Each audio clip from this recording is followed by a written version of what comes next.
El tema de hoy, bueno, pues fue uno de los temas que se propusieron precisamente en el Consejo de Pastoral.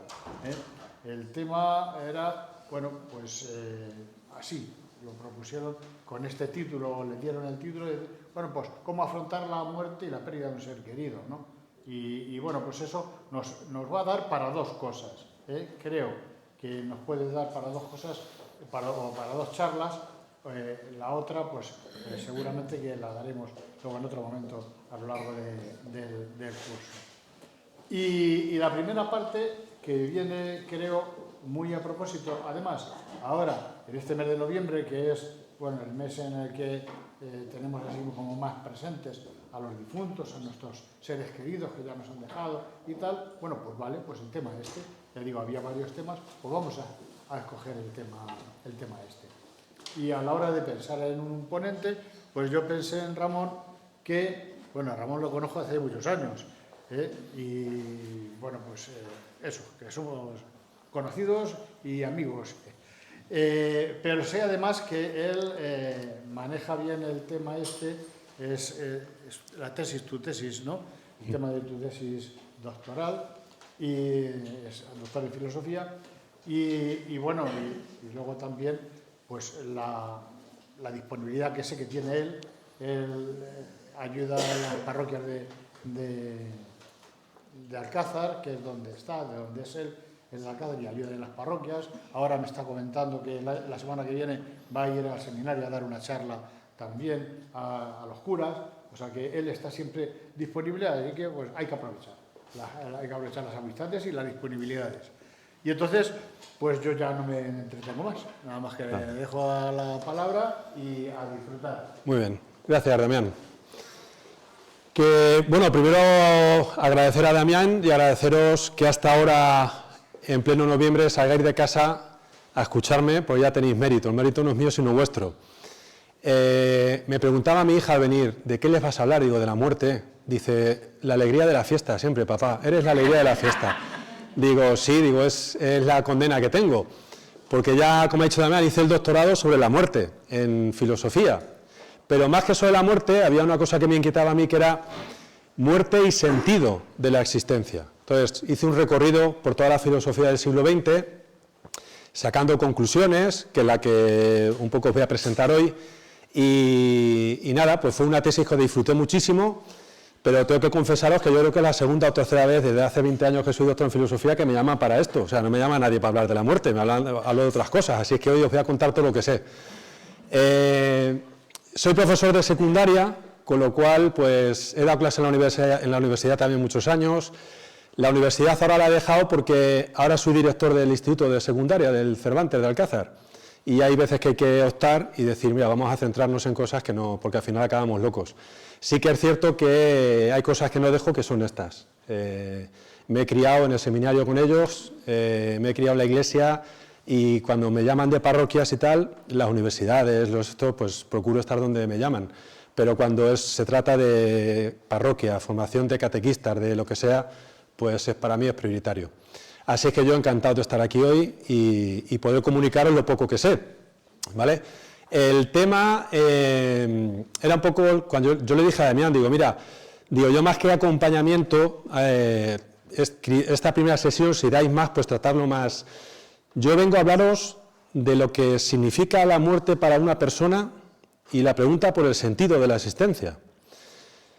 No está directamente relacionado con el acompañamiento del duelo, pero sí que es, lo que vengo a proponeros hoy es un acompañamiento al duelo de cada uno. Porque si hay algo que somos en la vida es que somos seres mortales. Y os vengo, por si no lo sabéis, nos vamos a morir. Y es lo que vengo a comunicaros hoy. Detrás de esa simple pregunta o esa constatación, soy mortal, que parece algo que es muy sencillo, pues hay mucho detrás. Hay mucho detrás y es lo que quiero transmitiros hoy con la mayor sencillez posible y con un objetivo, que es como cuando llevo la formación teológica de los catequistas de Alcázar, y bueno, mucha gente va, no solo catequistas, y yo siempre digo lo mismo. Cuando ha ido mi madre a veces a oírme, dice, qué bien hablas, hermoso, no te entiendo, pero qué bien hablas. Pues mi objetivo hoy es que hablemos, pero que a ver si consigo que nos entendamos y que no le pase lo que, no os pase lo que a mi madre, qué bien habla mi chico, lo que pasa es que no se le entiende. Pues Vamos a ir aterrizando. No me siento ni cojo el micrófono, ¿se me oye bien? Porque es que como soy de secundaria, yo al cámara lo voy a traer loco. Tú regáñame, que yo es que me muevo mucho. Acostumbrado a clases y tal, pues ya tiendo a irme para un lado o para otro. Entonces, lo primero que empiezo a decir, cuando nos preguntamos por la muerte, y esto lo decía el mejor teólogo que ha habido en España, cuando estudié teología tuve el gusto de conocerlo, y cuando hice la tesis doctoral luego en la Complutense, quien me dirigió la tesis, Carlos Díaz, su amigo íntimo era Juan Luis Ruiz de la Peña, era el mejor teólogo que ha habido en España, murió el hombre de cáncer, y me acuerdo que un día nos lo decía, tomando café, y luego se lo vi publicar en un libro, y es verdad, porque cuando hemos afrontado el tema de la muerte, siempre hemos cometido dos errores en Occidente, y él decía en Occidente y en la teología. El primer error que hemos cometido en Occidente ha sido moralizar la muerte. ¿En qué sentido? Pues ponía él el ejemplo de los estoicos, esta escuela de filósofos, no sé si os suena, el estoicismo, que ahora está muy de moda, con todo esto del mindfulness, el yoga y tal, el estoicismo está muy de moda ahora. Los estoicos decían lo siguiente: ¿para qué me voy a preocupar de la muerte si cuando yo estoy ella no está? Y cuando ella está, yo ya no estoy. Ha habido una primera manera de afrontar la muerte que ha sido con estos juegos de palabras. Y decía Juan Luis Ruiz de la Peña, hemos querido moralizar la muerte. Y decía él, pero luego en Occidente hemos tenido un segundo error, que ha sido muy grave también. Y ha sido que a la hora de hablar de la muerte, los cristianos concretamente, hemos pasado directamente a hablar del más allá. Entonces, cuando uno se preguntaba por la muerte, la reflexión teológica era, no, pero qué bien vamos a estar en el cielo. Y Juan Luis de la Peña, este teólogo, estuvo su juventud, la pasó haciendo la tesis en teología también, en este caso en teología también sobre la muerte. Y junto a él descubrió una cosa: la muerte es lo más serio que hay en la existencia humana. Entonces, no podemos eliminarla ni con reflexiones baratas, como los estoicos, mientras yo estoy, ella no está, cuando ella está, yo ya no estoy, ya está. Pero tampoco podemos caer en el error de qué bien vamos a estar en el cielo. A la muerte hay que afrontarla de cara. Y hay que preguntarse concretamente qué es la muerte y qué significa que yo sea mortal. ¿De acuerdo? Entonces, la muerte es el tema más serio que una existencia humana puede afrontar. Habrá que afrontarla cara a cara y habrá que sacar unas conclusiones. Entonces, eso no hay ni que hacerlo bonito, ni que intentar sacar conclusiones más allá de lo que el dato de la muerte nos da. Y el primer dato que la muerte nos da, y entro ya de lleno, ¿vale?, es el primer dato que uno descubre cuando se pregunta por la muerte es ¿por qué? ¿Por qué? Porque mi existencia tiene que acabar. Porque no solo acabo, sino que encima acabo, como decía un filósofo, ante la absoluta ignorancia del universo.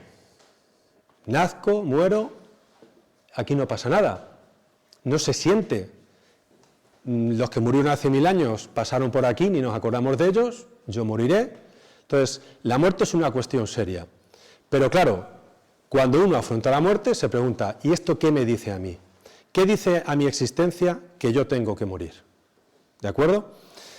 Y os voy a proponer primero 3 respuestas que se han dado en la historia del pensamiento. No voy a decir quién, pero aquí están filósofos, teólogos, etcétera, etcétera. Entonces, la primera parte van a ser 15 minutillos en las que os voy a hablar de 3 posibles respuestas cuando la gente se ha planteado la pregunta de la muerte, la han analizado, ya han llegado a unas conclusiones. Y luego una segunda parte en la que yo quiero aterrizar, que es donde vamos a sacar conclusiones también para nosotros, ¿vale? Entonces, primero, ¿qué es la muerte? Y algunos dicen, pues es algo inmanente a la vida. Ahora os voy a aburrir un poquito 10 minutos, pero lo necesito para luego aterrizar. Ahora, no os dormáis ahora, porque luego os animo. Entonces, ha habido pensadores, filósofos, teólogos, que en primer lugar dicen, pues es que la muerte pertenece a la esencia de mi vida. Y decía Heidegger, cualquier niño es suficientemente anciano ya para morir. Es la posibilidad más absoluta de mi existencia. Pues ya está. Soy mortal, tengo que asumirme como mortal. Es más, dicen algunos, es que es un hecho que yo descubro de manera presente, es decir, tengo que morir. A la edad que yo tenga, tengo que morir. ¿Cuál es lo importante en esta opción? Dicen ellos.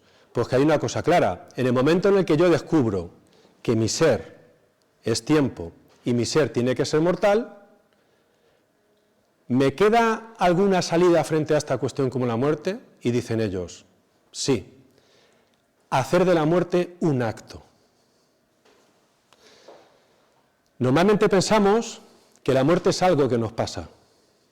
Y estos filósofos dijeron, cuidado, que la muerte es un acto. ¿En qué sentido? Que cuando yo me descubro que mi existencia tiene un fin temporal, yo estoy aquí y sé que tarde o temprano mi existencia acaba. Yo me descubro como una vida que tengo que realizar. Entonces tengo que optar en mi vida. Y no es lo mismo hacer una cosa que hacer otra. Es decir, mi vida me la juego en los actos que voy realizando a lo largo de mi existencia. Y todos sabemos que hemos tenido que decidir con quién nos casamos, qué estudiamos, en qué trabajo. Y dicen ellos, a todo esto se le da mucha importancia, son actos de libertad que ejercemos en la vida. Pero es que la muerte es el último acto para mi existencia con el cual tengo que cerrar mi propia existencia.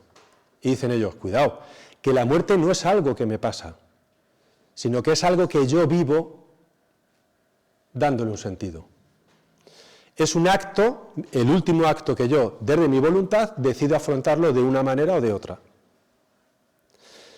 Y parece una tontería, pero estos subrayaban una cosa muy importante, y es que yo voluntariamente acepto este último acto de mi existencia en línea a como yo he vivido. Claro, ¿qué decían algunos psiquiatras muy relacionados con este tema? Dicen algunos, si tú quieres pensar o si quieres saber cómo algunos van a vivir su muerte el día que llegue, mira cómo viven. Y es verdad. Y yo miro a las personas de hoy en día en nuestra sociedad, ¿cómo vivimos? De espaldas absolutamente a la muerte. Vivimos en el mundo de la imagen, vivimos en el mundo de las apariencias, vivimos en el mundo de los gimnasios, vivimos en el mundo de la auténtica imagen. Que a veces tomo café con algún compañero de instituto y donde tomamos café hay 2 o 3 gimnasios y veo así el chorro de gente pasar y digo, fíjate, si es que son penitentes, los penitentes al gimnasio, pero vivimos adorando al cuerpo, vivimos adorando la imagen. Hoy en día vivimos en el mundo de la imagen, vivimos en el mundo de la absoluta apariencia, vivimos en el mundo absolutamente de espaldas a la muerte. ¿Cómo va a vivir este mundo el día de su muerte? Pues mal. Mal. ¿Por qué esta sociedad es la sociedad que se plantea la eutanasia? Porque no soporta la muerte. ¿Por qué esta sociedad se plantea, la pregunta es, el sufrimiento? Porque no soporta el sufrimiento. Porque vivimos de espaldas a la muerte y al sufrimiento. No hemos hecho de la muerte un posible acto con el que cerrar mi existencia, sino hemos hecho algo de la muerte algo que nos va a pasar porque no nos queda más remedio, cuanto más tarde mejor, y no queremos ni mirar a la cara. ¿Qué decían estos filósofos? Que me la juego, mi existencia, no solo en lo que hago, sino siendo conscientes plenamente de que un día tiene que llegar el fin de mi existencia y ese es el último acto, insisto, con el que daré cierre a mi existencia y cierre a los actos que he ido realizando a lo largo de mi vida. ¿Vale? Primera opción de algunos, ¿vale? Hay otros que cuando han analizado el tema de la muerte dicen, estos no llevan razón, estos se han equivocado. Y te pones a leerlos y tal, y dicen, es que estos dicen que la muerte es algo que pertenece a la existencia y a la naturaleza humana. Y tenemos que asumir nuestro fin, tenemos que asumir que eso será lo que cierre mi existencia y será un último acto. Pero estos dicen, en el fondo la muerte no pertenece a la naturaleza humana.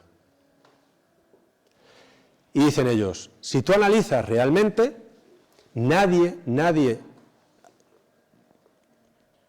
a ver cómo lo digo, o mejor dicho, en el ser humano no es nada natural la muerte.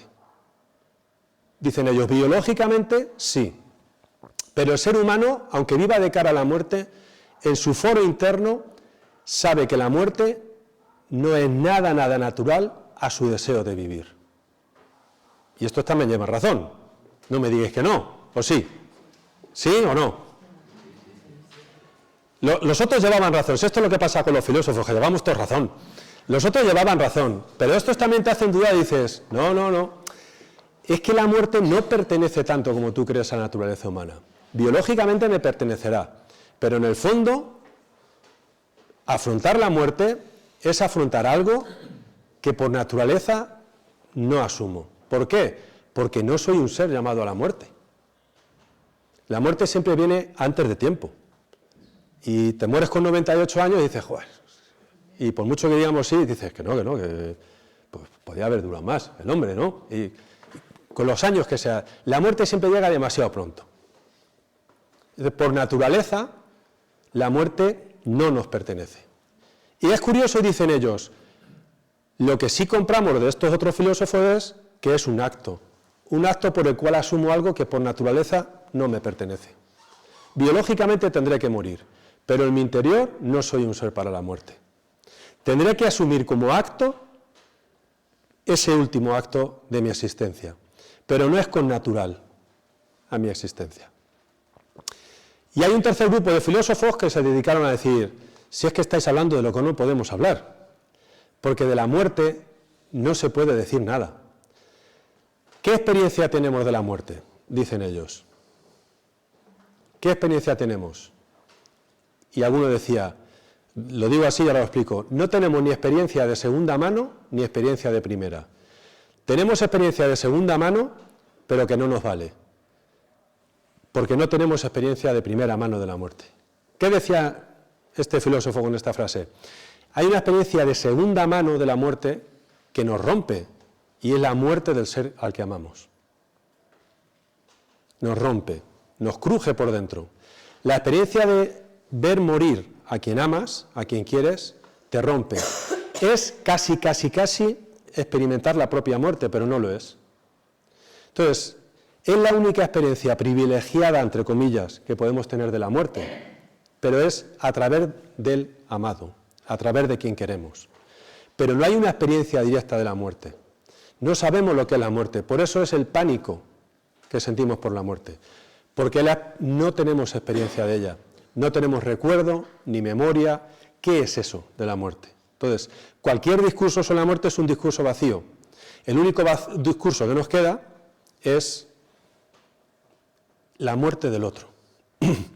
Y el que más escribió de esto fue Gabriel Marcel, un filósofo francés muy importante, que se quedó para la historia de la filosofía, la famosa frase que tiene ella en una frase, le hace decir a un personaje en una obra de teatro que él tiene, la única experiencia de la muerte que realmente te constituye la experiencia de la muerte del amado. Y hay un momento en que un personaje dice, porque decirte que te amo es decirte que nunca morirás, dice él. Él es un filósofo creyente, Gabriel Marcel, existencialista, pero creyente, y en una obra de teatro suyo él se tiró toda su vida reflexionando sobre la muerte. Y llega un momento que dice, aquí, a través de un personaje, porque decirte que te amo es decirte que nunca morirás. Y ahí se sintetiza la filosofía de Marcel, que es de este tercer grupo de filósofos que os digo, es decir, no podemos decir nada sobre la muerte.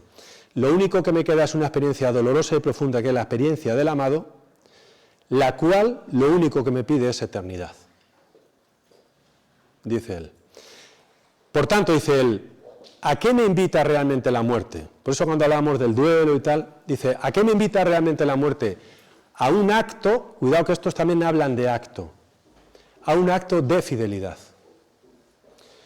En la muerte del amado está la libertad y la fidelidad, mi libertad y mi fidelidad conjugadas en aquel que amo y que ha desaparecido. ¿Hasta aquí bien? ¿O estáis como mi madre? Qué bien, pero no me entero de nada. ¿Vamos bien? ¿Sí? Vale. Yo que como soy profesor de secundaria voy al grano, no me gusta enrollarme y siempre normalmente acabo antes de tiempo para luego poder hablar, porque hay un momento en el que ya las cabezas se pierden. Entonces yo me centro, pin, y luego hablamos, ¿vale? Pues yo voy muy al grano. Pues esto es un poco lo que a lo largo de todo el siglo XX, de miles de libros y de cientos de libros que leí, que trabajé tal, os lo resumo muchísimo, pero las tres cosas que más importantes más se dijeron sobre la muerte, analizando. Os acabo de resumir 200 páginas de tesis doctoral, pero un poco eso. Pero cuando uno se mete en esto y dice, vale, esto es lo que podemos decir, lo poco que podemos decir sobre el hecho de que yo soy mortal. Pero ahora viene una segunda parte, que es, ¿nos queda la posibilidad de una experiencia de sentido en la vida? Y esta es la pregunta radical que nos hacemos. Karl Jaspers, un filósofo alemán muy importante, que a mí me encanta, él hablaba de que todo ser humano se encuentra a lo largo de su vida con unas cuantas situaciones que él llama situaciones límite. Y una era el amor, te desdobla, el amor te rompe, el amor auténtico te rompe y no sabes qué es. No sabes qué es. Y Martin Buber, un filósofo que estudié mucho en el doctorado también, Martin Buber hablaba del yo-tú. Yo estoy dentro de la corriente del personalismo, no sé si habéis oído hablar de eso alguna vez, hago así un excursus y os vendo un poco personalismo. El personalismo lo que dice es que el yo no existe, el yo no existe, lo que existe es el yo-tú, yo-tú, donde estoy yo está un tú, porque soy relación y soy amor. Entonces, Karl Jaspers dice, una de las situaciones límite prioritaria es el amor, en la que te rompes por dentro y no sabes quién eres. Unamuno era genial para esto, tenía una frase muy famosa, que lo comentamos mucho los personalistas, cuando se acostaba todas las noches a la de su mujer, le tocaba la pierna, decía, Concha, ¿esta pierna es tuya o es mía? El amor te rompe, ya no sabes quién eres tú, la persona a la que amas, hay tal unidad que uno no sabe quién es. Entonces, Jaspers decía, el amor, otra es la culpa, decía Jaspers, una situación límite. Esa culpa no de que, si es que le da un cachete, perdóname, tal, ¿no? Esa culpa de estas cosas que hemos hecho en la vida, que te persiguen, que van pasando los años y que estás ahí que dices, me habrán perdonado, pero yo no me he perdonado. Ese sentimiento de culpa de haber hecho daño de verdad, dice Jaspers, que era filósofo y psiquiatra, y él decía, después de 40 años de psiquiatría practicando, tengo que decir que junto al amor, la segunda situación que he visto que ha destrozado al ser humano ha sido la culpa, decía él. Y las personas mayores que pasan por mi consulta se tienen que enfrentar a la gran cuestión de la culpa, conforme vamos cumpliendo años. Y decía él, otra situación límite es la muerte. La muerte nos descabala y no sabemos qué hacer ante ella. Entonces, esta situación límite, que es la muerte, nos lleva a la pregunta que es fundamental, ¿qué sentido tiene esto? ¿Tiene sentido mi vida? ¿No la tiene? Y eso es donde quiero ir aterrizando ahora en la segunda parte de esta mini charla, ¿vale? ¿Por qué? Pues porque lo más fácil es, y en la sociedad en la que vivimos, el cine que vemos, las cosas que leemos, lo más fácil es el absurdo. Y la corriente del absurdo se instaló en nuestra sociedad, sigue instalada, y parece que es la que más tira. La vida es un absurdo. La vida no vale la pena porque todo acaba en una tumba. Eso se empezó a calar en nuestra sociedad. La crisis ética y de valores que la sociedad occidental tiene está muy relacionada con esto. No os creáis que es una crisis de valores solo por valores. La crisis de valores en Occidente crece cuando se descubre que la vida es un absurdo y no vale la pena comprometer la vida por nada. Nuestros adolescentes, nuestros jóvenes, nosotros, todos, y lo vemos en nuestro mundo, el problema del compromiso y el problema de los valores absolutos que no vemos es porque no le vemos sentido a comprometer una vida en algo, porque sabemos que la vida es para una vez. Esto lo habéis oído 1000 veces. Y como venimos para una vez, no vale la pena comprometer la vida en muchas cosas. Entonces, en el fondo, por eso decía antes, uno vive como cree que muere. Y si analizamos cómo vivimos, analizamos qué idea de la muerte tenemos. Y cuando todo se relativiza, no se relativiza por relativizar, es porque se considera que la vida no tiene sentido. No hay un sentido en la vida por la que comprometerse las cosas. Pero si analizáis, no es un absurdo por los valores, sino que es un absurdo por la propia vida. Y cuando la vida se ve absurda es porque está la muerte detrás. Y la muerte es una sombra que está sobre todas estas cuestiones, porque nos da pánico pensar que venimos para una vez, que esto se acaba y vamos a agarrarnos aquí a lo que sea. Esa es la lucha entre ética y muchas cuestiones que el ser humano se hace. Pero, a pesar de que esto parece que se impone, yo descubrí unas cosas que para mí han sido fundamentales y es la que vengo a contaros hoy. Que a pesar de que se impone el absurdo, a pesar de que se impone el relativismo de todo, porque no hay nada absoluto por lo que luchar, porque para una vez que venimos aquí, pues mira, vamos a disfrutar y ya está. Sin embargo, uno rasca en el ser humano y lo que se encuentra no es eso. Y por eso tenemos una sociedad que sufre tanto. Porque a pesar de que queremos disfrutar y vivir la vida, las consultas de psicólogos cada día están más llenas de gente que no sabe qué hacer con su vida. Y cuanta más fiesta, cuanto más gimnasios y cuanto más tal le estamos dando a la sociedad, más psiquiatras hacen falta. Y más pastillas para dormir y más. Porque cuando rascas en el ser humano, lo que hay no es eso, sino que hay otra cosa. ¿Y qué es lo que hay? Pues lo que hay es una cosa muy sencilla. Y yo lo voy a decir en 3 palabras filosóficas que los voy a describir de una en una. En primer lugar, la antropología, que es el estudio del ser humano en filosofía, tú rascas en la persona y en primer lugar lo que te encuentras es, dicen los filósofos, inquietud. Y cuando decimos que alguien está inquieto, parece que es que está nervioso, y pensamos que es que alguien es nervioso. En antropología, en filosofía, la inquietud no es que alguien esté nervioso, sino que lo que se quiere describir en antropología es que la persona cuando rascas un poquito, lo que hay es que la persona no se conforma nunca con nada. Y vosotros decís, ¿y esto qué tendrá que ver? Pues esto es muy importante, y esto es muy interesante en el ser humano. Y es que el ser humano nunca está conforme con las metas que va cumpliendo. El ser humano donde llega, siempre intuye otra luz que le lleva a otra cosa. Y cuando hemos sabido lo que queríamos saber, nuevas dudas nos siguen haciendo buscar. Y cuando creíamos que habíamos encontrado lo que buscábamos, seguimos. El ser humano es alguien dinámico. La persona, cada uno de nosotros, de vosotras, de cualquier persona, es un ser inquieto porque nunca encuentra respuestas totales a lo que él busca. Laín Entralgo, que era uno de los médicos más importantes que hubo en España, en la Complutense todavía hay algún despacho que lleva su nombre y fue rector y bueno, era médico y filósofo. Y él decía en uno de sus libros, que ahora para rematar os hablaré de él decía que el ser humano se mueve entre 2 cuestiones, entre las cuestiones últimas y las penúltimas. Decía él, porque el ser humano es un ser inquieto. Y las cuestiones penúltimas son todas las que responde la ciencia. ¿De dónde vengo? Pues vale, pues ya va respondiendo, del mono. Lo que queráis.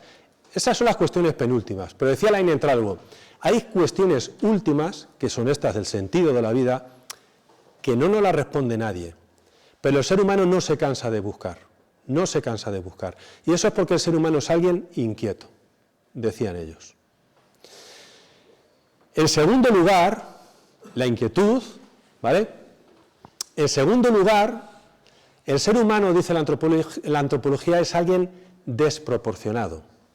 Y vosotros decís, ¿qué es esto de desproporcionado? Muy sencillo. Que cada ser humano lleva en sí más de lo que podemos. ¿A que no habéis entendido nada? Cada uno de nosotros lleva dentro de sí mismo mucho más de lo que podemos. Es decir, que somos deseo infinito, dice la antropología. El ser humano no se conforma con cualquier cosa. El ser humano es alguien inquieto, que no para de buscar, pero además es alguien desproporcionado. ¿Por qué? Porque lleva dentro de sí algo que le supera. Y el problema del ser humano no es que se conforme con el absurdo, dicen estos filósofos. El problema del ser humano es que cuando descubre que esto puede ser absurdo, se cabrea porque lo que él busca es el sentido. Y dicen ellos, la primera experiencia que como persona todos, cada uno de vosotros habéis tenido en vuestra vida, no era el absurdo. Vosotros esperabais el sentido de la vida. Al absurdo llegamos en segundo lugar. pero lo que nosotros deseábamos era el sentido. Y lo que nosotros intuimos a cada cosa que vamos haciendo a lo largo de la vida es el sentido. Somos deseo absoluto de que todo tenga sentido. Somos seres inquietos, pero que además llevamos en nosotros un deseo de infinito que está mucho más allá de nosotros. Y el ser humano por eso no está quieto ni está conforme nunca. Y todo lo que va consiguiendo se le queda pequeño. Y todo lo que va haciendo se le queda pequeño, porque somos un deseo absoluto. Y en tercer lugar, inquietos, desproporcionados, dicen ellos, por tanto, rotos. Si esto es así, el ser humano entonces es un ser roto. ¿Por qué? Pues porque entonces vivimos deseando lo que nunca podríamos alcanzar. Entonces sí llevarían razón los profetas del absurdo, que decía Ciorán, decía, qué pena no ser ratón, porque por lo menos él no es consciente de la desgracia de lo que es la vida. Aquello que es grande, nuestra razón, nuestro pensamiento, se convierte en una cruz. Se convierte en una cruz. Pero claro, después de recoger esto y recorrer esto, y dices, somos seres inquietos, seres desproporcionados, seres rotos, porque ante la pregunta por el sentido, ante la pregunta por la muerte, parece que esto podría no tener sentido.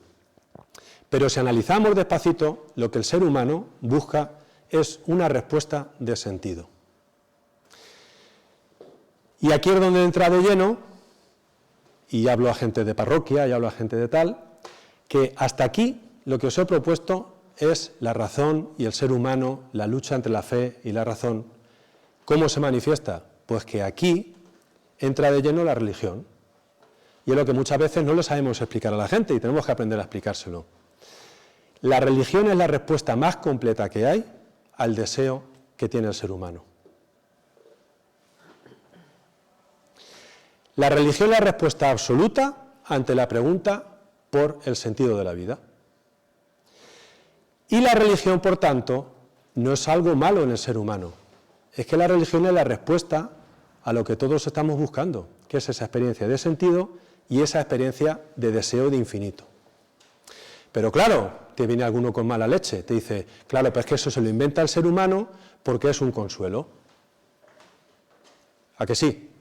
Claro, claro. Y ya hubo un filósofo y un teólogo muy importante del siglo XX que lo sintetizó con una frase muy poética y que lo resume. Si tengo sed es porque existe el agua. Por eso somos seres desproporcionados. No es que yo me haya inventado a Dios, es que Dios me ha creado con la capacidad de desearlo. Por eso soy un ser inquieto, que es lo que está diciendo la filosofía. Por eso soy un ser desproporcionado, que es lo que está diciendo la filosofía. Porque te han creado con un deseo de infinito que solo Dios puede llenar, porque Dios te ha creado para Él. Y aquí es donde confluyen la razón, que te deja, mi libro primero que publiqué era esto, y lo titulé El hombre ante el abismo, porque la razón nos lleva ante un abismo, la muerte, el sentido, y ese abismo lo que es, no es el abismo del absurdo, es el abismo del infinito, de un Dios que me recoge y me acoge. Por eso, leí en algo que os lo recomiendo, en cuanto lleguéis a casa lo pedís por Amazon, el libro Creer, Esperar, Amar. Leí en algo, después de toda su vida estudiando medicina, biología, ciencias humanas, no sé qué, sintetizó un pensamiento precioso que es creer, esperar y amar. Dijo, ¿qué es el ser humano? El ser humano es creencia desde que nace. Si veréis qué análisis tan bonitos hace de cómo somos seres de creencia, análisis hasta de, como médico, hasta de cuando pedimos la hora. Vivimos confiados de que el otro nos la va a dar y nos está diciendo la verdad. De pedir la hora, la INE con las 80 páginas acaba demostrando la existencia de Dios. ¿Por qué? Dice él, porque somos seres credentes, dice él del latín, no creyentes, credentes. Si es que estamos hechos para creer, para la creencia, no estamos hechos para el absurdo. Dice él como médico, somos seres esperantes. Vivimos a la espera constantemente, desde que nacemos hasta que nos morimos. Vivimos a la espera, esperando, deseando. Y dice él, todo esto 300 páginas del libro, somos seres amantes. Si es que desde que nace una persona, y hoy en día lo estamos viendo los que estamos en la educación y los que hemos estudiado un poquito del tema de psicología y todas estas cosas, el ser humano, desde que nace, se juega un desarrollo humano equilibrado en cómo es acogido desde bebé. Porque somos relación absoluta, somos seres amantes y que necesitamos que nos amen para llegar a quienes somos a ser. Y llega él y dice, Dios mío, si es que esto me lo ha enseñado la medicina. Y llega un día él y descubre seres amantes, credentes, esperantes y amantes. Dice, pues es que las conclusiones a las que me ha llevado la medicina, dice él, es que lo que lleva diciendo la religión toda la vida, fe, esperanza y caridad. Y dice, es que lo que me está diciendo la medicina toda la vida me coincide con lo que me dice la religión. ¿Qué es a lo que voy? Y ya voy cerrando y vamos hablando un poquito y abrimos el debate. El ser humano puede tener una experiencia del absurdo, de que la vida no tenga sentido, de que el dolor por el ser amado te rompa. Pero el ser humano es deseo absoluto de infinito, deseo absoluto de ser amado y un deseo de un Dios que lo acoge. Pero claro, y con esto acabo, ¿todas las religiones son una respuesta a esto? Pues podría ser, pero hay una diferencia, que es por lo que yo creo, en lo que yo creo. Y esto lo sintetizó muy bien un filósofo también, Manuel García Morente, ateo, más ateo que él solo, profesor de la Complutense, compañero de Ortega y Gasset. Manuel García Morente, una noche en París, en su exilio en París, se convierte. Esta noche en casa, junto al libro de Laín Entralgo, os metéis en internet y os descargáis la conversión de Manuel García Morente, que lo vais, como dicen mis alumnos, lo vais a flipar. Porque él en 20-25 folios redacta cómo se convierte. Él prohibió la publicación, porque se lo escribió a su padre espiritual, y prohibió la publicación hasta que muriera, y él describe todo lo que va viviendo a lo largo de cada minuto, cuenta hasta las tazas de café que se tomó, porque quería que alguien, un jesuita que luego se convirtió en su padre espiritual, le objetivara y le dijera, mira, lo que te ha pasado es un fenómeno psicológico, pero no es una conversión y tal. Entonces, él lo dejó todo por escrito porque quería que le dijeran que eso no era la fe, y descubrió que se había convertido tanto que se hizo cura. De ateo se convirtió y se hizo cura. Pues hay un momento que hay una de las páginas que describe eso y dice, yo tenía la sensación de que Dios existía en ese momento. Dice, pero es que no era Dios. Dice, tenía que ser Cristo. Y dice él, ¿y por qué? Y él empieza a escribir como buen filósofo y dice, es que el cristianismo es distinto a otras religiones. Yo os lo digo así como lo escribe muy bien, pero al Dios cristiano, dice, a este sí vale la pena rezarle. Dice, porque es que este ha sido carne como yo. Fijaos, Manuel García Morente solo hace esa reflexión. Él llega a esa conclusión. Dice, si yo le podría rezar a Mahoma o a quien queráis, pero dice, es que Cristo ha sido carne como yo. Cristo ha llorado como yo por la muerte de un padre, por la muerte de un amigo. Cristo ha tenido miedo a la muerte como yo. Cristo tiene miedo en el huerto de los olivos a la muerte. Claro, dice Manuel García Morente, joder, es que a este Dios se le puede rezar, porque este Dios sabe lo que es dudar como yo, sabe lo que es llorar como yo y sabe lo que es penar como yo. Este Dios ha pasado por donde voy a pasar yo. Claro, dice él, a este Dios sí vale la pena rezarle. La pregunta más absoluta que hay por el sentido, por el final, por la muerte, por todo lo que queráis, nos lleva a que somos puro deseo, pura desproporción, tenemos en nosotros más de lo que podríamos tener. En síntesis, convencido estoy porque nos han creado para un Dios que es amor, nos han creado con el deseo de ese Dios y nos han creado un Dios que ha sido como yo, ha sufrido como yo y ha vivido como yo. La respuesta de la fe es una invención mía. Creo que así en breve, todo lo breve que he podido ser, os he hecho por lo menos razonable que la respuesta del cristianismo a mis miedos, a mis preguntas y a mis esperanzas es una respuesta de un Dios que ha sido como yo y una respuesta muy racional y que asume todo lo que yo llevo dentro, todas mis preguntas, mis miedos y mis esperanzas. ¿Vale? Yo lo dejo aquí.